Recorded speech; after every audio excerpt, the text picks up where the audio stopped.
Assalamualaikum warahmatullahi wabarakatuh. Salam silaturahmi untuk seluruh sahabat santri Nusantara dan juga para pemirsa dimanapun kalian berada. Semoga sehat selalu dan selalu dalam perlindungan Allah Subhanahu wa Ta'ala. Pemirsa, tidak terasa kita sudah sampai di bulan Ramadan yang suci ini, di mana di bulan Ramadan ini kita sebagai umat muslimah diwajibkan untuk menunaikan ibadah rukun Islam yang keempat, yakni berpuasa. Dan kita sebagai wanita sudah semestinya memiliki beberapa problematika yang sangat perlu dipertanyakan.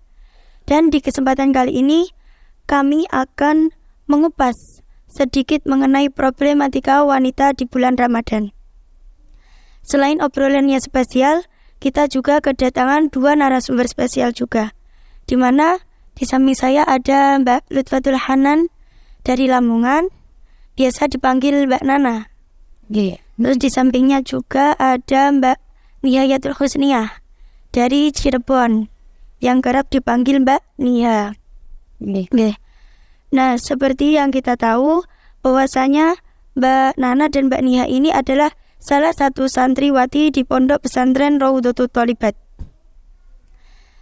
Baik, bagaimana kabarnya Mbak Nana dan Mbak Nia? Alhamdulillah baik. Puasa nggih? Nggih, insyaallah. Alhamdulillah kita masih diberi kesempatan nggih untuk melaksanakan ibadah puasa di tahun 1445 ini. Nggak terasa ya, cepat sekali puasa ketemu puasa lagi. Jadi begini Mbak, kan hukum awal bahwasanya salah satu dari perkara yang diharamkan ketika kita sedang keluar darah haid yaitu melaksanakan puasa atau menunaikan ibadah puasa. Seperti yang kita tahu juga bahwasanya puasa itu kan dimulai dari terbitnya matahari sampai tenggelamnya matahari atau waktu maghrib. Nah, jadi pertanyaannya, ketika ada seorang wanita, dia keluar darah haid saat waktu menjelang buka, kira-kira kurang 10 menit atau 5 menit menjelang buka, itu puasanya bagaimana? Apakah harus langsung dibatalkan atau bisa diteruskan sampai berbuka? Jadi begini ya, kita semua ini wanita muslimah yang berkewajiban puasa saat Ramadan. Nah, kebanyakan pastinya setiap bulan itu kedatangan, namanya datang bulan haid lah dalam bahasa kami. Otomatis langsung pertanyaan tadi, ketika udur pertama kali atau haid pertama kali keluar itu 10 atau 5 menit sebelum azan, puasanya batal seketika itu juga. Meskipun itu selang waktunya 1 atau mungkin 1-2 detik sebelum azan, darahnya kerasa keluar, kami menyadari atau kita semua menyadari langsung batal. Meskipun belum sempat membatalkan dengan makan atau minum, puasanya seketika itu tetap batal, jadi harus dibatalkan. Oke. Berarti kalau batal otomatis dia mengkodok gitu. Mengkodok dari awal lagi, sehari penuh. Bukan kalau misalnya keluar 5 menit sebelumnya terus diganti 5 menit aja, bukan kayak gitu.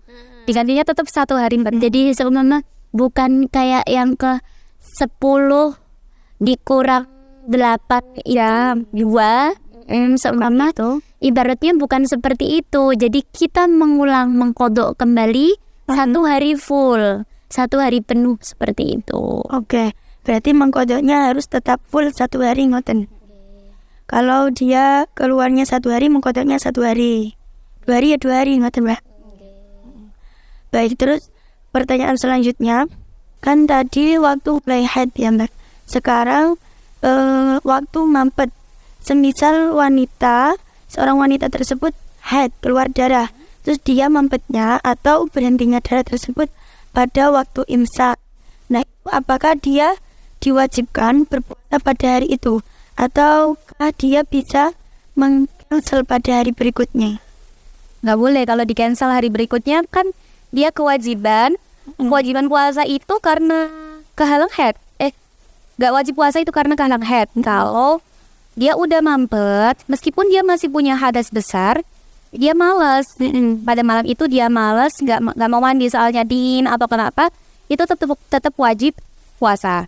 Kalau di cancel hari berikutnya, dia tetap keterapan dosa kayak gitu ya. Juga mengkodok pada hari tersebut. Harus dikodok hari tersebut. Li'annahu tahrim bil haid la zil hadith. Jadi keharamannya itu sebab haidnya si perempuan yang tadi, bukan sebab hadasnya dia. Dia kan masih menanggung hadas besar karena belum mandi.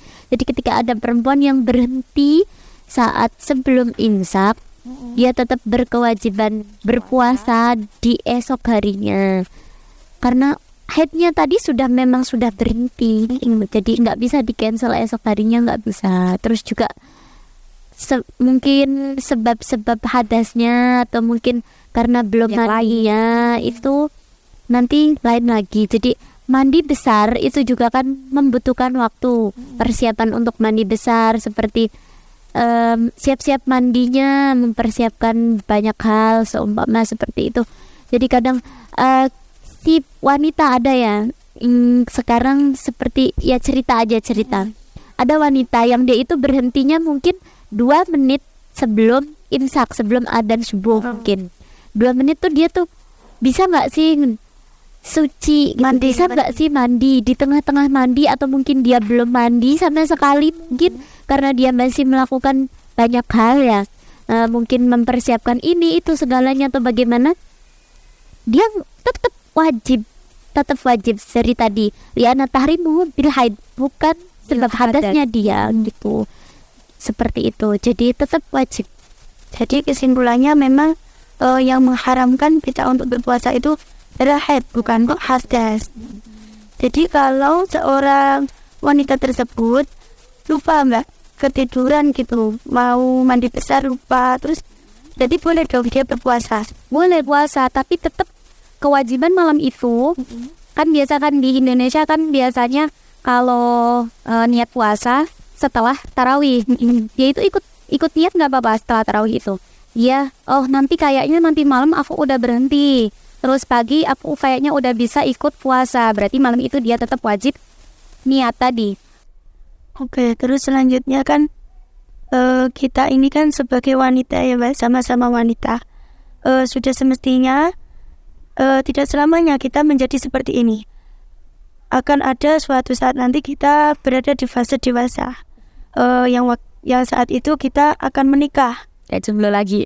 akan hamil, juga akan menyusui.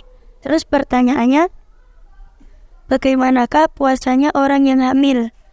Kan tahu sendiri ya mbak, orang hamil kan pasti capek gitu, apalagi dia harus berpuasa. Bagaimana kalau dia tambah sakit atau gimana? Itu puasanya bagaimana?